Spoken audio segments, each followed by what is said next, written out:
Welcome to Day 6 of our Esri Leaflet Advent Calendar tutorial series. Today we're going to add another layer of interactivity to our maps by introducing static text labels. If you haven't caught up with our previous sessions, especially Day 5, I recommend checking them out for some foundational knowledge. Also, be sure to check out the Day 5 solution challenge in the video description below. Let's dive in. Previously, we explored how to enrich our maps with interactive pop-ups.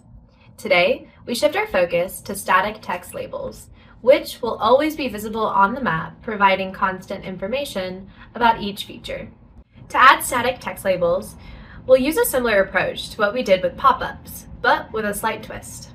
I'll start by using the Create Feature event on our feature layer of Haunted Places. This event is triggered each time a feature is added to the layer. Now, to keep track of the labels, I'll create a labels variable and set it equal to an empty object. Next, I'll create an ID variable and a feature variable to represent each new feature being added. To place my feature's static text, I'll make a label variable that holds a new marker for each feature. I'll set the position to the center of where my feature's latitude and longitude are located. This marker will be an icon type of div icon, which allows us to use an HTML div instead of a typical icon image.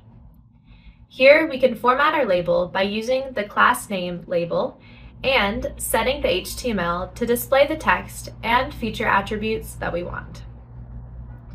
For my haunted places, I'll display the location name. I'll be sure to add this to my map, and since I'm working with one label at a time, I'll need to set the new label in my labels object to move on to the next one. I'll open this up in the browser and see my location labels of my haunted places. For today's challenge, I want you to try experimenting with the styling of these labels to make your map even more informative and visually appealing.